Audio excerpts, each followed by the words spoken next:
the last lesson, we discussed how to calculate the area bounded by the graphs of two functions. In this lesson, we will see how this area can be revolved about the x-axis or y-axis to generate a solid. Now, for example, can you visualize an area like this sitting on the x-axis, and if you revolve it about the x-axis, what kind of solid do you generate? Well, I'm not doing a good job revolving it, but you can visualize. If I take that area and revolve it about the x-axis, I will generate something like a disk. Is that right? Yes, this is the axis. And what I have been doing is to revolve something like this to generate that disk. Well, we can take any given area. For example, look at this area. What kind of shape of a solid that we generate by revolving this about the x-axis? Now, if you revolve it about the x-axis, you will generate a solid. What will it look like? Can you visualize? Now, what kind of a solid do we generate if I revolve this area about the x-axis? And you should be able to visualize that. What kind of a solid that we generate? We generate something like this. Is that right? Yes. Okay. Now tell me, try and draw this. What kind of solid do I generate if I revolve this area about the x-axis? Is it something like a cone? Well, okay. I'm going to show you a weird surface, and I want you to try and draw a diagram and see how the shape of the solid will look if I revolve this about the x-axis. Well, we not only revolve about the x-axis, you can also revolve about the y-axis. Now, you must understand that the normal way of representing function, now this height here is generally called y. Is that right? This is y, which is the function value.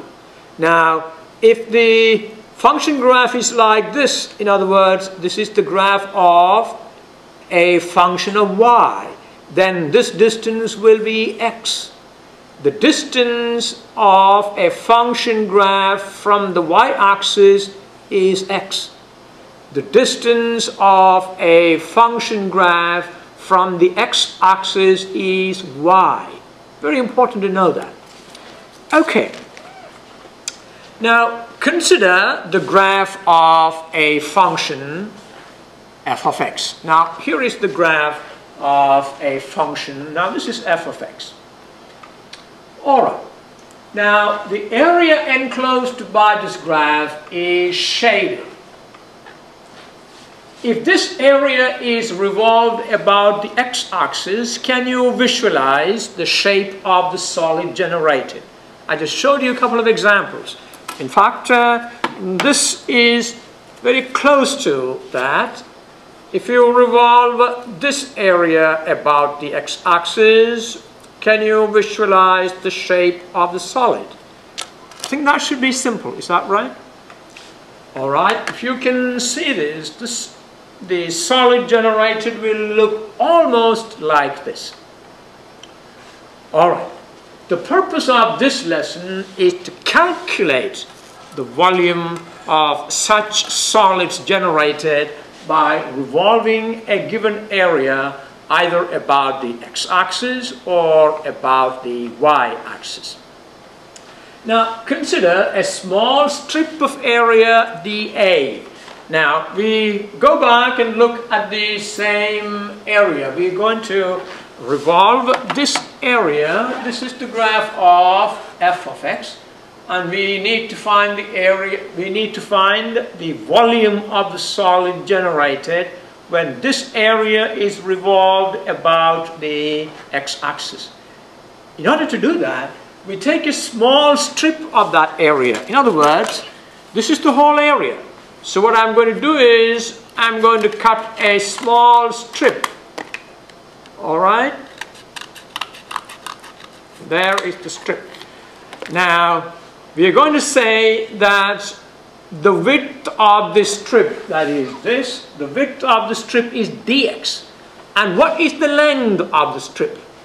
Remember, the length of the strip is the distance of the graph from the x-axis. That will be therefore y. Y means f of x. So the length of the strip is the function value. Now remember, you take a point on the function graph. The ordered pair will be x, y, where y is the function value. So the distance of the graph measured from the x-axis is the value of the function, f of x. Similarly, the distance of the function measured from the y-axis is the function value, where the function is a function of y. All right, so consider a small strip of area dA. Now this is dA, this area is dA.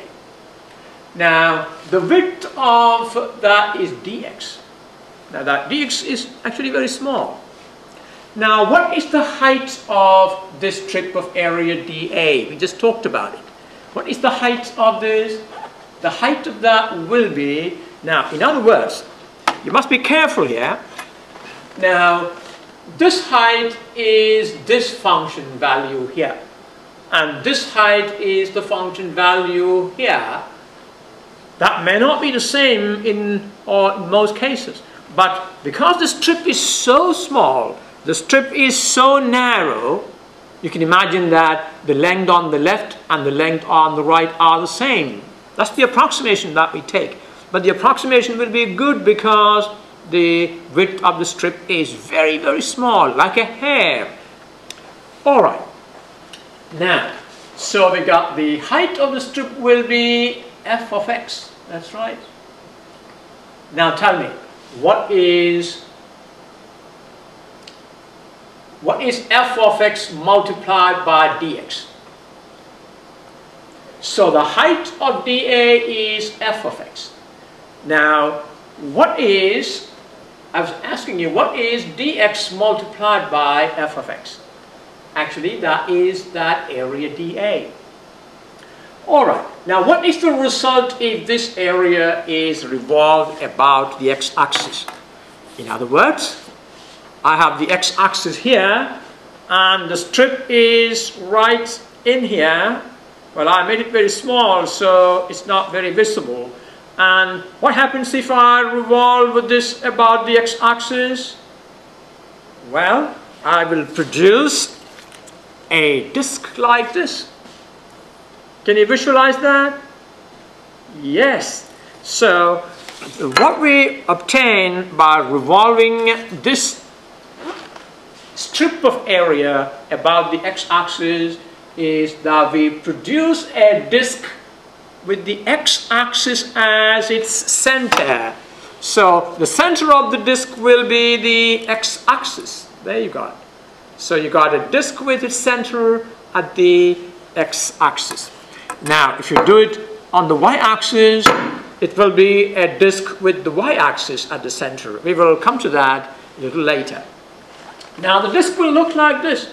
That is the disk, and that is the x-axis. And what is this height? The distance from the x-axis to the top of the disk will be f of x.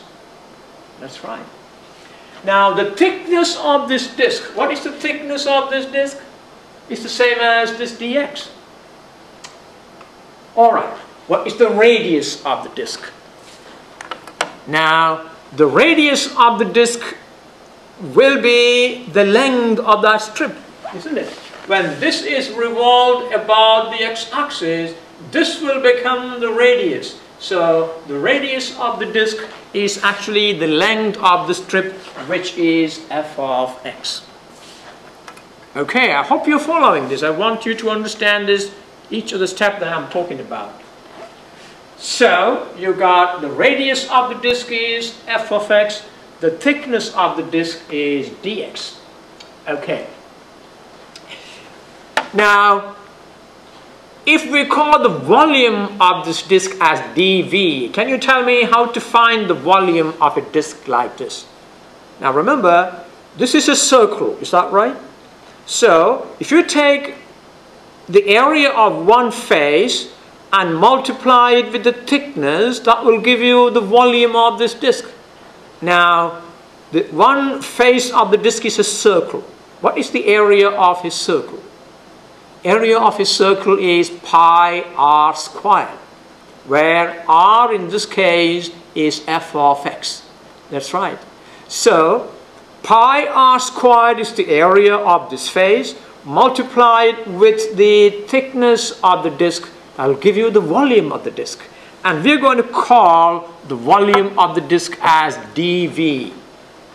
So if dV is the volume of the disk, then dV equal to pi r squared dx, where r is the radius of the disk.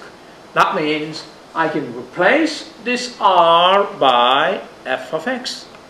That's right. So that will be pi times f of x squared dx.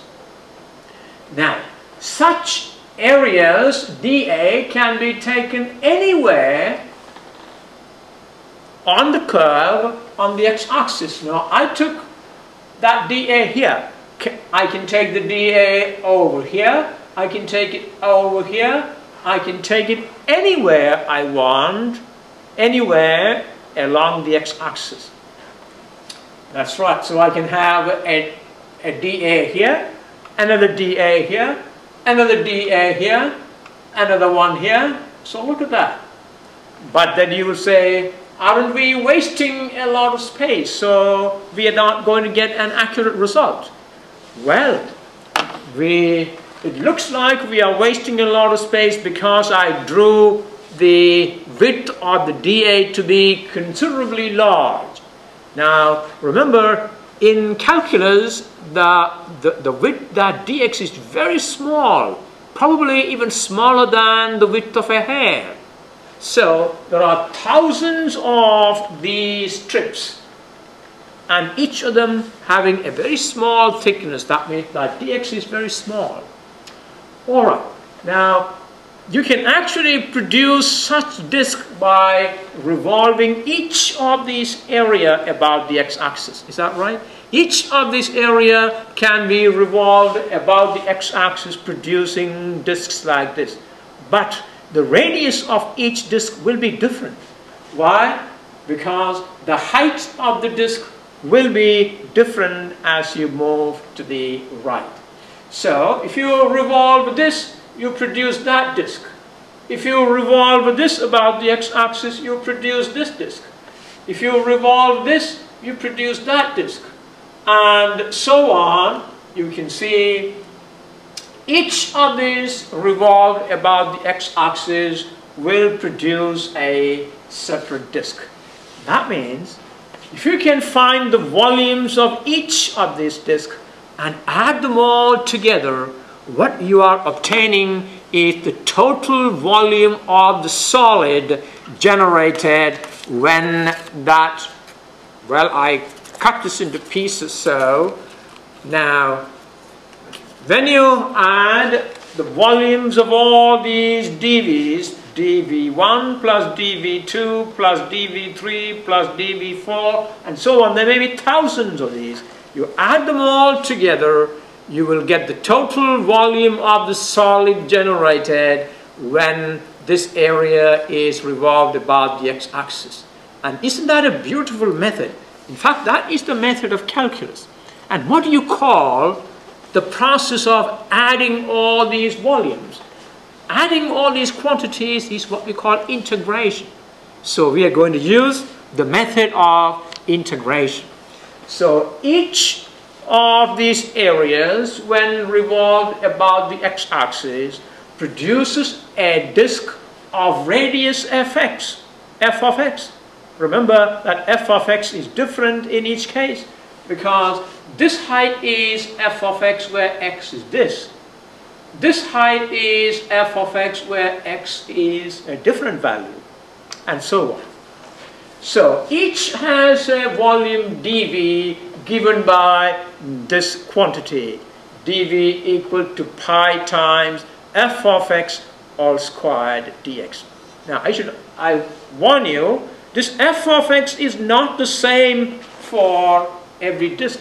For example, if f of x equal to x squared, f of x equal to x squared, when x equal to 1, that f of x, the value of that will be 1 squared. When x equal to 2, its value will be 4.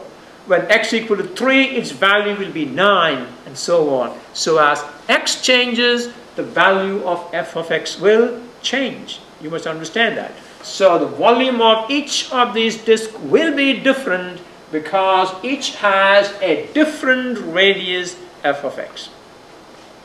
Now f of x is different for each disk.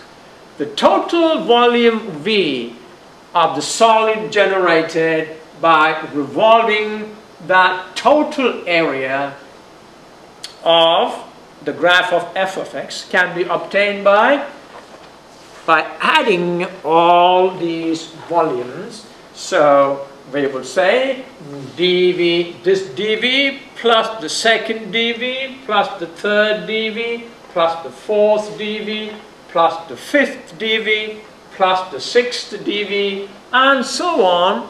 There may be many hundreds or thousands of those, and adding all such small volumes means volumes of such disks, will give you the total volume of the solid generated. Isn't that beautiful? I think so. Okay, so this is the same. Remember, adding all those small quantities is what we call integration. So this is the same as integrating this quantity dV from x equal to a to x equal to b. Depends on your limit. This is x equal to a to x equal to b. So you can say V, the total volume, is integral a to b dV. Well, and that will be integral a to b. What is dV? dV is pi r squared. R is f of x. Pi times f of x squared dx. Okay, you must visualize this. It's very important to have that visual picture in your mind when you do problems like this. Now, remember always, the strip of area dA is taken at right angles to the axis of revolution. For example, when you revolve an area about the x-axis, the area will be at right angles to the x-axis. When you revolve the area about the y-axis, it will be at right angles to the y-axis. Very important to know that. All right. Now, I want you to watch this. Now, here an area is revolved. This is actually taken from a website. I have actually quoted that website in the PowerPoint. So it is acknowledged there. And I want you to know that a lot of animations are on this web page, and they are very useful. Now you can see how an area like this is revolved about an axis, producing that beautiful solid. That's right. Okay. Now, let me show you that website. Let me acknowledge that. This will be, if you copy and paste it, you can actually look at many such animations. All right. Now, so far we talked about revolving an area about the x-axis.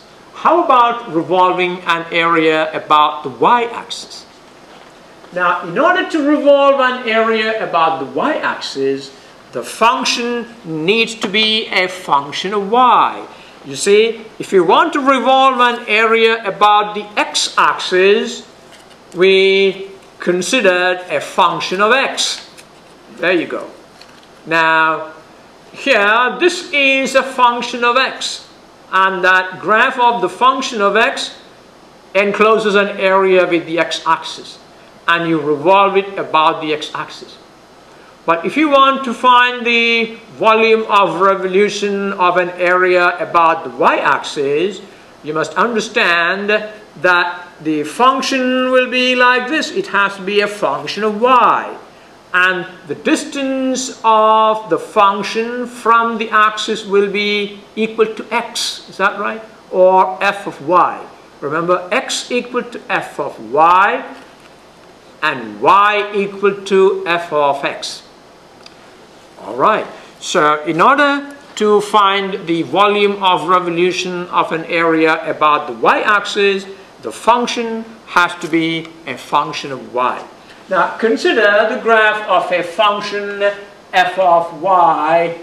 Here you go. That's a function of y there. That means this distance is f of y, which you call x. All right. The area enclosed by the graph of f of y is revolved. This is the area enclosed by the graph of f of y. We need to revolve it about the y-axis. Can you picture what shape that solid will be if you revolve this area about the y-axis? Well, what's the method we discussed earlier, revolution about the x-axis? What we do is take a strip of area dA at right angles to the y-axis. So in the case of revolving an area about the x-axis, we took a strip of area at right angles to the x-axis. In the case of revolution about the y-axis, we take a strip of area at right angles to the y-axis. Okay, so it will be like this. This is the element area dA at right angles to the y-axis. That is what we call dA. So what will be the width of that area? What is the width of this strip? It will be dy. Whereas in the previous case we took the strip at right angles to the x-axis, its width is dx. When you take the area strip at right angle to the y-axis, its width will be dy. So this is your dy. Now, what is the length of the area strip? What is the length of that area? It is equal to the function, is that right? Equal to x. X equal to f of y. So the length of dA is f of y. There you go. Now, if dA is revolved about the y-axis, so you got now dA like this. If you revolve it about the y-axis, you're going to produce a disk with its center at the y-axis, isn't it? Yes. So it will produce a disk like this with its center at the y-axis. All right. The radius of that disk will be f of y. The thickness of that disk will be dy. Now tell me, what is the volume of that disk? The volume of that disk will be, the disk is like this. The volume will be the face area multiplied by the thickness. What is the face area? The face is a circle. Will be pi r squared, where r is f of y. So the volume of such a disk will be pi r squared dy, where radius r equal to f of y. So that will be pi f of y all squared dy. Now, volume of the solid generated, in order to find the volume of the entire solid generated by revolving this whole area, what we need to do is take many such strips and calculate dV for each of those strips and add them together, or we integrate from y equal to c to y equal to d of dV. Is that right? So that will be obtained by integrating the total volume V will be integrate the volume of this disk from y equal to c to y equal to d. V equal to integral c to d pi f of y all squared dy. Okay, so you know now how to find the volume of a solid generated by revolving an area about the x-axis, also about the y-axis. Well, we need to practice that with a couple of examples. Okay, find the volume of revolution using the disk method. We use the following steps. Well, let's summarize the methods that we have used so far so that it is easy for us to solve problems. What is the first step? What do you think is the first step? Take a strip of area dA at right angles to the axis of revolution. For revolution about the x-axis, take the strip of area at right angles to the x-axis. For revolution about the y-axis, take the strip area at right angles to the y-axis. So take a strip of area dA at right angles to the axis of revolution. Well, this is the case of revolution about the y-axis. Now, similarly, revolution about the y-axis, we take a strip at right angles to the x-axis. So that's dA and the width is dx. So one more time, in order to revolve about the x-axis, we take a strip area at right angles to the x-axis.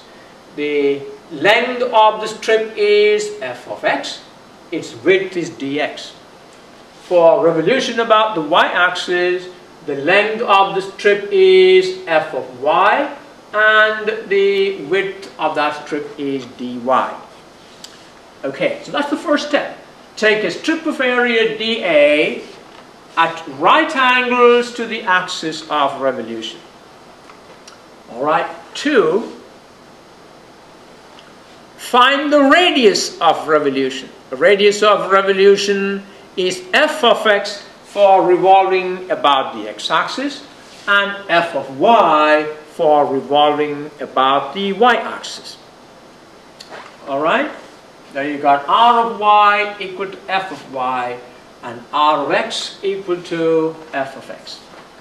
And the third step, find the volume dV of the disk generated when you revolve it about the axis. When you revolve the dA about the x-axis, you generate a disk with x-axis at its center.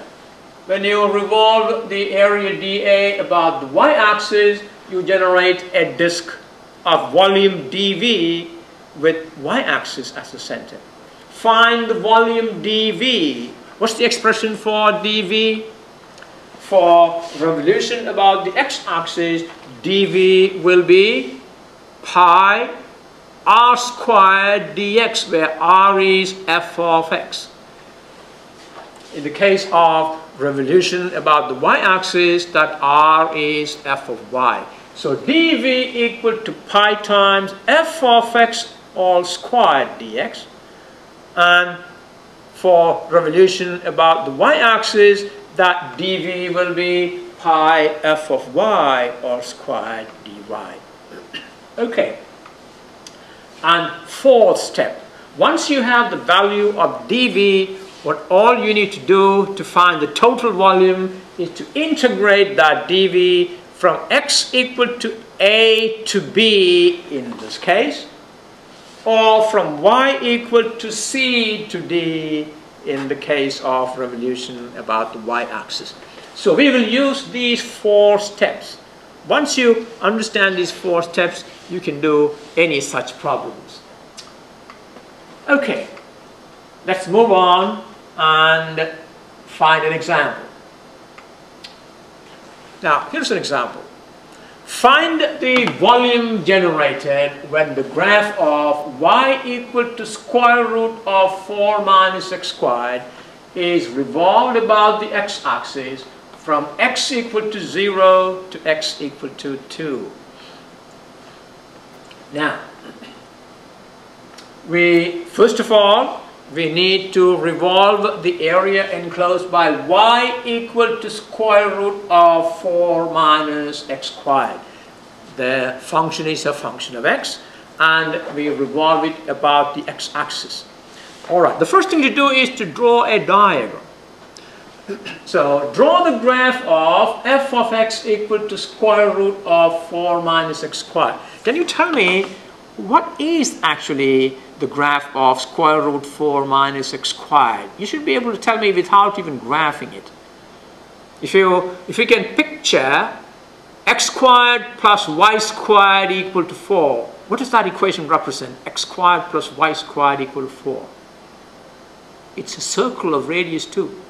If you solve that equation for y, you get y equal to plus or minus square root 4 minus x squared. The plus is for the upper part of the circle, the minus for the lower part, isn't it? So this is the upper part of a circle of radius 2. So when you graph it, you should be able to, well, my diagram did not come quite as a circle, but actually it should be a circle. So this is the graph of y equal to square root of 4 minus x squared, or f of x equal to square root of 4 minus x squared. And this is x equal to 0, this is x equal to 2. That's right, the radius of that circle is 2. Now, what's the first step? Take a strip of area dA of width dx at right angles to the x-axis. So we come here and take a strip of area of called dA, and its width is dx. Alright, the width of this area is dx, the length of that area is f of x. And what's the second step? The radius of revolution when this is revolved about the x-axis. The disk generated will have this radius, and that radius equal to f of x equal to square root of 4 minus x squared. So the radius of the disk generated, r of x, we now know. Alright, so that's the radius, r of x equal to square root of 4 minus x squared. The third step, find the volume of the disk generated when this area is revolved. What is the volume of the disk generated? The volume will be pi r squared dx, where r is the radius of the disk, which is this length, which is f of x. So dv equal to pi r of x squared dx. R of x is the radius, and that radius is equal to this. So we replace r of x by this quantity. So that will be dv equal to pi times the square of the given function dx. And the square of a square root quantity will remove that square root. So that will be pi times 4 minus x squared dx. Alright? This is dv. Now what all we need to do is integrate that from x equal to 0 to x equal to 2 to find the total volume of the solid generated. So find the total volume by integrating dv from x equal to 0 to x equal to 2. And you get v equal to integral 0 to 2 of dv, where dv is this. Alright, can you integrate this? What is integral of 4 dx? Well, pi is a constant, I will stay outside. So integral 4 dx is 4x minus, what is integral x squared dx? It is x cubed over 3. Alright, so that will be pi times integral 4 dx is 4x minus integral x squared dx is x cubed over 3. So we integrated. Once you finish integration, put that with the limits shown like this. The lower limit is 0, the upper limit is 2. What's the next step? Find the value of this by replacing x by the upper limit, then minus, replace the x by the lower limit. Because the lower limit is 0 and each term contains x, the value of the lower limit will be 0. So you don't need to worry about it. You need only replace x by the upper limit. Is that right? So that will be pi times 4 times 2 minus 2 cubed over 3. That's the upper limit. Minus the lower limit is 0. And that will be pi times 8 minus 8 over 3. And what's that equal to? What is 8 minus 8 over 3? 16 over 3. So that will be 16 pi over 3 is the answer. Now, can you tell me, what is that solid that you generated here? Now, we talked about that y equal to square root of 4 minus x squared is actually y equal to square root of 4 minus x squared is actually the top part of a circle. Now, we didn't take all of that top part. We only revolved the area from x equal to 0 to x equal to 2. That means what you are generating is a half of a sphere. If you revolve the whole of the area above the x-axis, that is a semicircle, if you revolve that, the whole of that, you will generate a sphere of radius 2 centimeters. But we are only using half of that. So what we are generating is half of a sphere, or you call it a semicircle, a semi-sphere. Well, what is the equation for the volume of a sphere? You can actually use this method to find an equation for the volume of a sphere.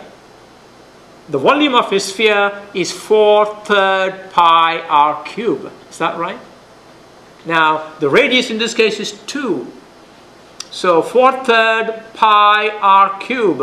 R cubed is 2 cubed, that is 8. What is 4/3 pi times 8? Is 32 pi over 3. So 32 pi over 3 is the total volume of the sphere. This is half of that, because what we have generated is a half of a sphere. Okay. Now, let's try another one. Find the volume generated when the graph of y equal to 4 minus x squared on 0 to revolve about the y-axis. So before, just now we revolved that area about the x-axis. Let's now revolve that area about the y-axis. Well, first draw the graph of f of x equal to that and shade the area enclosed with the, well, we need to do it with the y-axis, is that right? Yes. And if you remember what I told you, in order to revolve an area about the y-axis, you first of all need to express the function as a function of y. So here the given function is a function of x. You get y equal to square root of 4 minus x squared. You need to write it as x equal to square root of something. Now how do you do that? What all you need to do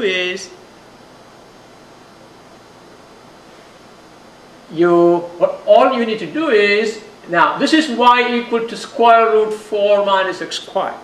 Now take that function and solve it for x so that you can write it as x equal to something. Now how do you do that? Y equal to square root 4 minus x squared. Can you solve this for x? Very simple. Square both sides. Gives me y squared equal to 4 minus x squared. Now solve for x squared. gives me x squared equal to 4 minus y squared, or x equal to plus or minus square root 4 minus y squared. Now, I want you to appreciate these kind of expressions. You see, the expression that we started with, y equal to square root 4 minus x squared, is a circle above the x-axis. Y equal to negative square root 4 minus x squared is below the x-axis. Now the positive and the negative together gives you the whole circle, x squared plus y squared equal to 4.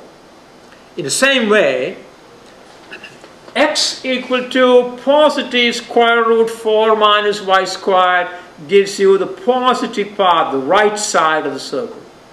And negative square root 4 minus y squared gives you the negative part, and the two together will give you the complete circle. So here we actually need only the positive part because it's on the right side. So we only use the positive part of this. Okay, so we have now f of y equal to square root of 4 minus y squared, which is also the same as x equal to square root 4 minus y squared. So we have done that. What's the next step? Take a strip of area dA at right angles to the y-axis. There you go. Now, the width of that area is dy, and what is the length of that strip? The length of that strip is f of y. Okay. The position of the strip can change from, the position where you take the strip can change from y equal to 0 to y equal to 2. Yes. You see?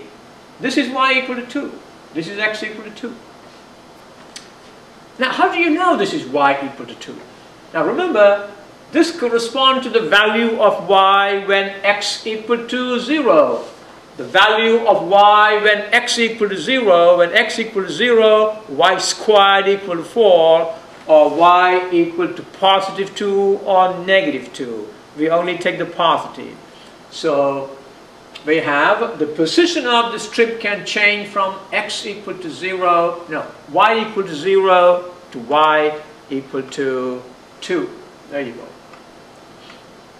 Now the length of this dA is r of y equal to fy, and which is square root of 4 minus y squared minus 0. Of course, this is your x equal to 0.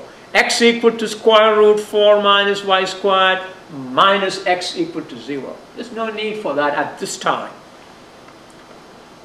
Second step, the radius of the disk generated is the length of the strip that we have identified already. Now, what is the volume generated when this dA is revolved about the y-axis? It will be dV equal to pi ry all squared dy, and that ry equal to this quantity, equal to this quantity. So that will be 4 times the square of this will be 4 minus y squared dy.